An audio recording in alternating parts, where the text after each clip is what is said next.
2015 രാഷ്ട്രീയ സാമൂഹ്യ സാംസ്കാരിക മാറ്റങ്ങൾ വിലയിരുത്തുന്ന പരിപാടിയിലേക്ക് ഏവർക്കും സ്വാഗതം.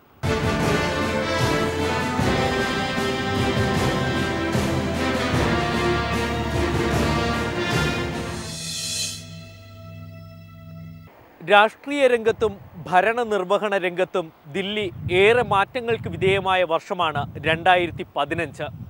തൊട്ടു മുമ്പുള്ള വർഷം നരേന്ദ്രമോദിയുടെ രാഷ്ട്രീയ വിജയവർഷമായി പരിഗണിക്കുമ്പോൾ ആ രാഷ്ട്രീയ വിജയത്തിന് തിരിച്ചടി കിട്ടുന്നതിനാണ് 2015 സാക്ഷ്യം വഹിച്ചത്. പക്ഷേ 2015 ഒറ്റ വാക്കിൽ ഉപസംഹരിക്കാൻ പറഞ്ഞാൽ ലഭിക്കുന്ന വാക്ക് അസഹിഷ്ണുത എന്നായിരിക്കും. കേന്ദ്രഭരണത്തിൽ സ്വാധീനം ലഭിച്ചതിന് പിന്നാലെ സംഘപരിവാർ സംഘടനകൾ നടത്തിയ കടിഞ്ഞാണില്ലാത്ത ചെയ്തികൾക്ക് സാക്ഷ്യം വഹിക്കുകയായിരുന്നു 2015. എതിരഭിപ്രായങ്ങളെ നിശബ്ദമാക്കാൻ ശ്രമിക്കുന്നത് പണ്ടുകാലം മുതൽക്കേ ഉള്ളതാണെങ്കിലും ഇത്രയേറെ ഭയപ്പെടുത്തുന്ന ഒരു സാഹചര്യം ഇന്ത്യയിൽ ഉണ്ടായിട്ടില്ല. വർഗീയ അജണ്ടയുടെ ഭാഗമായുള്ള കൊലപാതകങ്ങൾ രാജ്യത്തെ ഏറെ ഞെട്ടിച്ചു. വീട്ടിൽ ബീഫ് സൂക്ഷിച്ചു എന്നാരോപിച്ച് ദാദ്രിയിൽ കുടുംബനാഥനെ തല്ലിക്കൊന്നു. ഹരിയാനയിൽ ദളിത് കുട്ടികളെ ചുട്ടുകൊന്നു. ദില്ലി കേരള ഹൗസിൽ ബീഫ് വിൽപ്പനയുടെ പേരിൽ പോലീസ് റെയ്ഡ്. 2015 സെപ്റ്റംബർ 28 രാത്രിയായിരുന്നു രാജ്യത്തെ ഞെട്ടിച്ച ദാദ്രി കൊലപാതകം. വീട്ടിൽ ബീഫ് സൂക്ഷിച്ചു എന്നാരോപിച്ച് സംഘപരിവാർ പ്രവർത്തകർ ഒരു മുസ്ലിം കുടുംബത്തെ ആക്രമിച്ച് ഗൃഹനാഥനെ കൊലപ്പെടുത്തി. മകന് ഗുരുതരമായി പരിക്കേറ്റു. बिल्कुल नहीं आया. अगर भतीजे को बेचारे उसे उठा के वहाँ तक ले जाने के लिए जो अस्पताल तक भी ले जावे. ഉത്തർപ്രദേശിലെ ദാദ്രിയിൽ നടന്ന സംഭവം RSS വർഗീയതയുടെ വിളയാട്ടമായി. പ്രദേശത്തെ BJP നേതാവിന്റെ മകനെയടക്കം 15 പേരെ പ്രതിയാക്കി പോലീസ് കേസെടുത്തു. തൊട്ടു പിന്നാലെ ഹരിയാനയിൽ ദളിത് കുടുംബത്തിലെ 2 പിഞ്ചുകുട്ടികളെ ചുട്ടുകൊന്നു.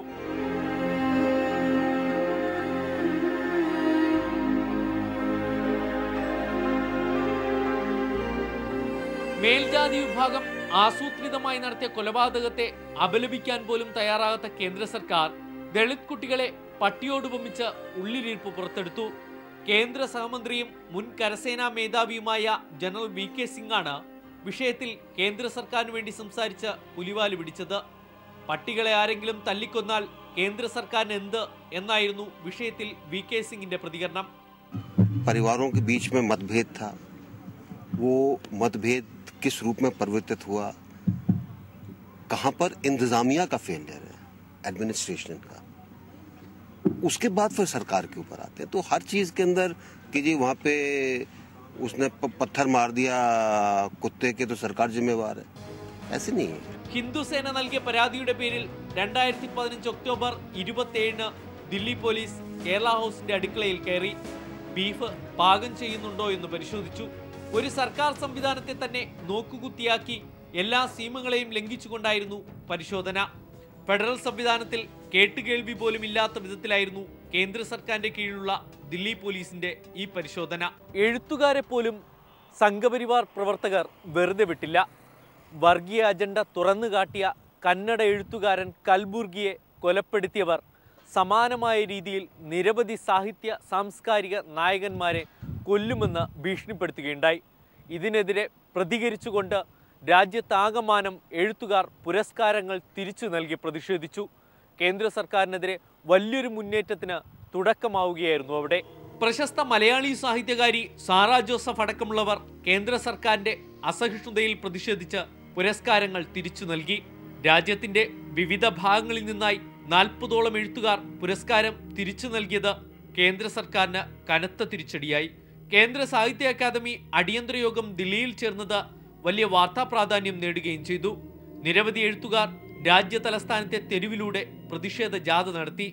കേന്ദ്ര സർക്കാരിന്റെ പ്രതിഷേധം വകവയ്ക്കാതെ സാഹിത്യ അക്കാദമിക്ക് കൽബുർഗി വധത്തിനെതിരെ പ്രമേയം അവസാനം പാസാക്കേണ്ടി വന്നു. സംഘപരിവാർ അഴിഞ്ഞാട്ടത്തിനെതിരെ പ്രതിഷേധിക്കേണ്ടി വന്നു. നിർണായകമായ 2 നിയമസഭാ തെരഞ്ഞെടുപ്പുകളും പോയ വർഷം രാജ്യത്ത് നടക്കുകയുണ്ടായി.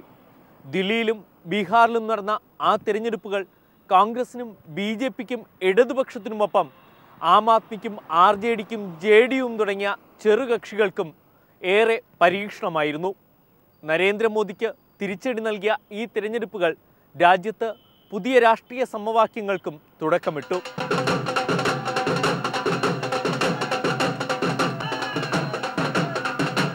2015 വർഷം ആരംഭിച്ചു തന്നെ ദില്ലി നിയമസഭാ തെരഞ്ഞെടുപ്പിന്റെ കാഹളത്തോടെയായിരുന്നു.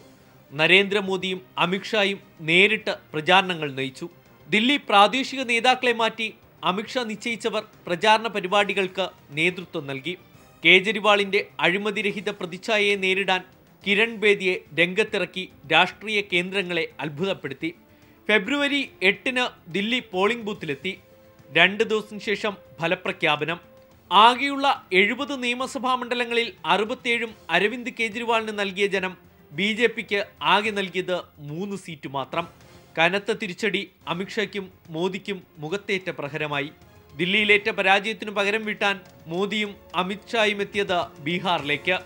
പരസ്പരം പോരടിച്ചു നിന്ന ലാലുവും നിതീഷും കോൺഗ്രസും ഒരു ഭാഗത്തും BJPയും LJPയും HAMഉം മറുഭാഗത്തുമായി മത്സരം. ഇത്തവണ മുഖ്യമന്ത്രി സ്ഥാനാർത്ഥിയെ പ്രഖ്യാപിക്കാതെ നരേന്ദ്രമോദിയുടെ വികസനം ചർച്ചയാക്കിയായിരുന്നു മത്സരം. ഹിന്ദു വോട്ടുകൾ ലഭിക്കാൻ ഗോവധ നിരോധനമടക്കമുള്ളവയെയും പ്രചാരണത്തിൽ കൊണ്ടുവന്നു. 5-ാം ഘട്ട വോട്ടെടുപ്പ് പൂർത്തിയാകുന്ന അവസാന ദിവസം പ്രമുഖ ഹിന്ദി മാധ്യമങ്ങളിൽ BJP നൽകിയ പരസ്യം പശുവുമായി ഒരുമിച്ച് നിൽക്കുന്ന പെൺകുട്ടിയായിരുന്നു. പക്ഷേ ഒന്നും ബീഹാർ ജനത പരിഗണിച്ചില്ല. ലാലു പ്രസാദ് യാദവിന് വൻ ഭൂരിപക്ഷം നൽകിയ ബീഹാറികൾ നിതീഷ് കുമാറിന് തിരിച്ചുവരവിന്റെ പാതയൊരുക്കി. 243 സീറ്റിൽ വെറും 53 സീറ്റിൽ BJPക്ക് ഒതുങ്ങേണ്ടി വന്നു. 71 സീറ്റ് ലാലു പ്രസാദ് യാദവിന്റെ RJDക്ക് ലഭിച്ചു. നീണ്ട രാഷ്ട്രീയ വനവാസത്തിന് ശേഷം ലാലുവിന് ലഭിച്ച വലിയൊരു രാഷ്ട്രീയ വിജയമായിരുന്നു ബീഹാർ തെരഞ്ഞെടുപ്പ് ഫലം. 2 മക്കളും വിജയിച്ച് മന്ത്രിസഭയിലെത്തി. നിതീഷ് കുമാറിനാകട്ടെ നരേന്ദ്രമോദി പ്രധാനമന്ത്രിയായി തെരഞ്ഞെടുക്കപ്പെട്ടതിൽ പ്രതിഷേധിച്ച് മുഖ്യമന്ത്രി സ്ഥാനം രാജിവെച്ച തീരുമാനം ശരിയായിരുന്നുവെന്ന് തെളിയിക്കുന്നതായിരുന്നു. അതിനപ്പുറം രാഷ്ട്രീയ വൈര്യങ്ങൾ മറന്ന് BJPയുടെ വർഗീയ അജണ്ടതയ്ക്കെതിരെ രൂപപ്പെട്ട മഹാസഖ്യത്തെ ജനം അംഗീകരിച്ചു എന്ന് തെളിയിക്കാനും ബീഹാർ തെരഞ്ഞെടുപ്പ് കൊണ്ടായി. ഇത് മോദിക്കും BJPക്കുമെതിരായ രാഷ്ട്രീയ സഖ്യങ്ങൾ ഭാവിയിൽ രൂപീകരിക്കപ്പെടാനുള്ള സാധ്യതയിലേക്ക് വിരൽ ചൂണ്ടുന്നതായിരുന്നു. LK അദ്വാനി, മുരളി മനോഹർ ജോഷി തുടങ്ങിയ മുതിർന്ന നേതാക്കൾ പാർട്ടി നേതൃത്വത്തിനെതിരെ പരസ്യമായി രംഗത്തെത്തി. ബീഹാർ പരാജയത്തിനു പിന്നാലെ മുതിർന്ന നേതാക്കൾ ദില്ലിയിൽ പുറത്തിറക്കിയ വാർത്താക്കുറിപ്പ് മോദി അമിത്ഷാ നേതൃത്വത്തിന് നേരെയുള്ള പടയൊരുക്കമായി. അഴിമതിരഹിത പ്രതിച്ഛായ കേന്ദ്ര സർക്കാരിന് അവസാന മാസങ്ങളിൽ കൈമോശം വന്നു. മന്ത്രിസഭയിലെ രണ്ടാമനും മോദിയുടെ വിശ്വസ്തനുമായ അരുൺ ജെയ്റ്റ്ലി ക്രിക്കറ്റ് അഴിമതിയിൽ ആരോപണ വിധേയനായി. ദില്ലി സർക്കാർ അന്വേഷണ കമ്മീഷനെ നിയോഗിച്ചു. ദില്ലി മുഖ്യമന്ത്രി അരവിന്ദ് കേജ്രിവാളിന്റെ ഓഫീസ് സമുച്ചയത്തിൽ CBI റെയ്ഡ് നടത്തിയത് ഈ അഴിമതി മൂടിവെക്കാനാണെന്ന് പ്രതിപക്ഷം ആരോപിക്കുന്നു. അരുൺ ജെയ്റ്റ്ലിക്കെതിരായ അഴിമതിയിൽ പാർലമെന്റ് ശീതകാല സമ്മേളനം ആടിയുലഞ്ഞു. നാഷണൽ ഹെറാൾഡ് കേസിൽ സോണിയയും രാഹുലും ദില്ലി പട്യാല കോടതിയിലെത്തിയത് BJP ആഘോഷിച്ചു. പക്ഷേ ആഘോഷം തീരുന്നതിന് മുമ്പ് സമാനമായ അഴിമതിയിൽ ജെയ്റ്റ്ലി കുടുങ്ങിയത് കുറച്ചൊന്നുമല്ല BJPയെ തളർത്തിയത്. IPL തട്ടിപ്പ് വീരൻ ലളിത് മോദിയെ സുഷമാ സ്വരാജ് സഹായിച്ചുവെന്ന ആരോപണം ഒരുവിധം മറച്ചുപിടിക്കുമ്പോഴാണ് ജെയ്റ്റ്ലിക്കെതിരായ കുരുക്ക് എത്തിയത്. ഇത്തവണ ആരോപണം ഉന്നയിച്ചത് പാർട്ടിക്കുള്ളിൽ നിന്ന് തന്നെ എന്നത് പ്രശ്നം ഗുരുതരമാക്കുന്നു. ജെയ്റ്റ്ലിയെ പ്രതിരോധത്തിലാക്കിയ കീർത്തി ആസാദിനെ ഡിസംബറിൽ പാർട്ടിയിൽ നിന്നും സസ്പെൻഡ് ചെയ്തെങ്കിലും പ്രശ്നം വരും വർഷങ്ങളിൽ കുറച്ചൊന്നുമല്ല BJPയെ തളർത്താൻ പോകുന്നത്. രാഷ്ട്രീയ രംഗത്ത് രാജ്യത്ത് വലിയ മാറ്റങ്ങൾ സംഭവിക്കുമ്പോൾ ഭരണരംഗത്ത് ദില്ലിയിൽ സമൂലമായ അഴിച്ചുപണി നടക്കുകയായിരുന്നു. കഴിഞ്ഞ ഒരു പതിറ്റാണ്ടായി പിന്തുടർന്നു വന്ന രീതികൾ നോർത്ത് ബ്ലോക്കിലും സൗത്ത് ബ്ലോക്കിലും വിവിധ മന്ത്രാലയങ്ങളിലും 2015 മാറ്റപ്പെട്ടു.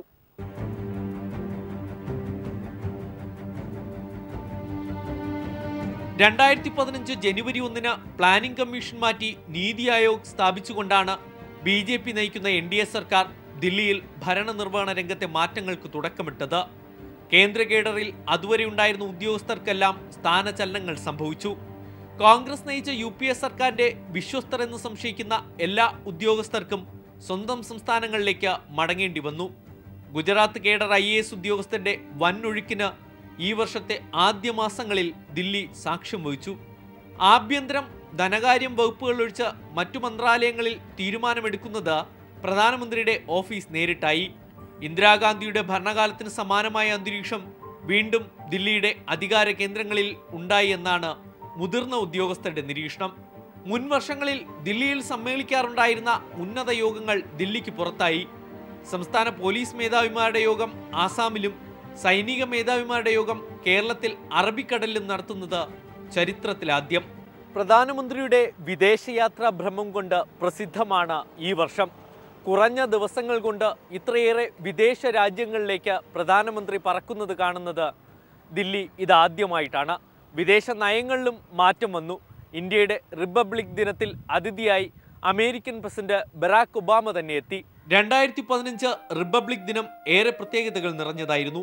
സൗഹൃദ രാജ്യങ്ങളുമായുള്ള ബന്ധം ഊട്ടിയുറപ്പിച്ചുകൊണ്ടാണ് സാധാരണ റിപ്പബ്ലിക് ദിന ദിവസത്തേക്കുള്ള അതിഥികളെ വിദേശകാര്യ മന്ത്രാലയം ക്ഷണിക്കാറുള്ളത്. എന്നാൽ ഇത്തവണ അമേരിക്കൻ പ്രസിഡന്റിനെ റിപ്പബ്ലിക് ദിനത്തിലേക്ക് ക്ഷണിച്ചത് പുതിയ സർക്കാരിന്റെ കോർപ്പറേറ്റ് സൗഹൃദം എത്രത്തോളം വലുതാണെന്ന് ലോകത്തിനു മുമ്പിൽ കാണിക്കാനായിരുന്നു. ഇരു രാജ്യങ്ങൾ തമ്മിലുള്ള ബന്ധം എന്നതിനപ്പുറം ഇന്ത്യ അമേരിക്കൻ വിപണന സാധ്യതകൾ തേടുകയായിരുന്നു ലക്ഷ്യം. മോദിയുടെ എല്ലാ വിദേശയാത്രകളിലും ഈ സാധ്യതയ്ക്ക് മുൻഗണന ലഭിച്ചു. ഓസ്ട്രേലിയയിൽ സന്ദർശനം നടത്തിയ മോദി ഉറ്റ സുഹൃത്ത് അദാനിക്ക് കൽക്കരി ഖനനത്തിനുള്ള ലൈസൻസ് വാങ്ങി നൽകി. ചൈനയിൽ സ്വകാര്യ ഇന്ത്യൻ മാധ്യമ കോർപ്പറേറ്റിന് സാറ്റലൈറ്റ് അവകാശം നേടി നൽകി. അയൽ രാജ്യങ്ങളുമായുള്ള ബന്ധം ഊട്ടിയുറപ്പിക്കാനുള്ള ശ്രമങ്ങളും ഇതിനിടയിലുണ്ടായി, പ്രത്യേകിച്ച് പാകിസ്ഥാനുമായി. വർഷാവസാനം പാകിസ്ഥാനിൽ മിന്നൽ സന്ദർശനം നടത്തിയ മോദി അതിന്റെ ഗുണം ഇന്ത്യക്ക് ലഭിച്ചോ എന്ന് തെളിയിക്കേണ്ടത് അടുത്ത വർഷമാണ്. വർഷാദ്യം നേപ്പാളുമായി ആരംഭിച്ച നല്ല ബന്ധം വർഷാവസാനത്തോടെ തെറ്റുന്നതും കണ്ടു. മതേതര ഭരണഘടന നേപ്പാൾ കൊണ്ടുവന്നതിനെ എതിർത്തുകൊണ്ട് ഇന്ത്യ വിദേശകാര്യ സെക്രട്ടറിയെ തന്നെ നേപ്പാളിലേക്ക് അയച്ചത് ഏറെ വിമർശനങ്ങൾക്കിടയാക്കി. പിന്നീട് നിലവിൽ വന്ന കമ്മ്യൂണിസ്റ്റ് ഭരണത്തിന് തലവേദനയായി ഇന്ത്യ നേപ്പാൾ അതിർത്തിയിൽ പൊട്ടിപ്പുറപ്പെട്ട കലാപം കൈകാര്യം ചെയ്യുന്നതിലും കേന്ദ്ര സർക്കാർ പരാജയപ്പെട്ടു. നേപ്പാളിലേക്ക് പോയ ഇന്ത്യൻ ഓയിൽ കോർപ്പറേഷന്റെ പെട്രോൾ ഡീസൽ ടാങ്കറുകൾ അതിർത്തിയിൽ കെട്ടിക്കിടന്ന സാഹചര്യം ചൈന നന്നായി മുതലാക്കി. ഭൂമിയുലുക്കത്തിൽ ആടിയുലഞ്ഞ നേപ്പാളിന് ഏറ്റവും കൂടുതൽ സഹായം എത്തിച്ചത് ഇന്ത്യയാണെങ്കിലും പിന്നീട് ആ ബന്ധം നിലനിർത്താൻ കഴിഞ്ഞില്ല. നിയമനിർമ്മാണ രംഗത്ത് സുപ്രീം കോടതിയുടെ നിരവധി നിർണായകമായ ഇടപെടലുകൾ ഈ വർഷവും ഉണ്ടായി. മുംബൈ സ്ഫോടന കേസിൽ വധശിക്ഷയ്ക്ക് വിധിക്കപ്പെട്ട യാക്കൂബ് മേമന്റെ ഹർജി പരിഗണിക്കാൻ അർദ്ധരാത്രി സുപ്രീം കോടതിയുടെ വാതിലുകൾ തുറന്നത് ഏറെ ശ്രദ്ധേയമായി. 2015 ജൂലൈ 29 അർദ്ധരാത്രി മുതൽ 30 പുലർച്ചെ വരെ നീണ്ട നിയമ പോരാട്ടം സുപ്രീം കോടതിയുടെ ചരിത്രത്തിലാദ്യമായിരുന്നു. മുംബൈ സ്ഫോടന കേസിലെ പ്രതി യാക്കൂബ് മേമനെ തൂക്കിലേറ്റുന്നതിന് മണിക്കൂറുകൾക്ക് മുമ്പ് വരെ സുപ്രീം കോടതി അദ്ദേഹത്തിന്റെ ഹർജിയിൽ വാദം കേട്ടു. വധശിക്ഷയിലെ നിയമപ്രശ്നങ്ങൾ ചൂണ്ടിക്കാണിച്ച് യാക്കൂബ് മേമന്റെ അഭിഭാഷകൻ ചീഫ് ജസ്റ്റിസിനെ സമീപിച്ചത് അർദ്ധരാത്രി. സുപ്രീം കോടതിയുടെ വാതിലുകൾ അന്ന് തുറന്നു. യാക്കൂബ് മേമന്റെ അപ്പീലുകളിൽ വിശദവാദം കേട്ട് തള്ളുമ്പോൾ പുലർച്ചെ 4 മണി. തുടർന്ന് 22 വർഷത്തെ നിയമ പോരാട്ടത്തിനൊടുവിൽ മുംബൈ യാർവാദ ജയിലിൽ യാക്കൂബ് മേമനെ തൂക്കിലേറ്റി. അന്താരാഷ്ട്ര കുറ്റവാളി ഛോട്ടാ രാജനെ ഒക്ടോബർ 27 ബാലിയിൽ നിന്നും ഇന്റർപോൾ അറസ്റ്റ് ചെയ്തു. പിന്നാലെ ഇന്ത്യയിലെത്തിക്കാൻ കഴിഞ്ഞത് കേന്ദ്ര ഇന്റലിജൻസ് വിഭാഗങ്ങൾക്ക് വലിയ നേട്ടമായി.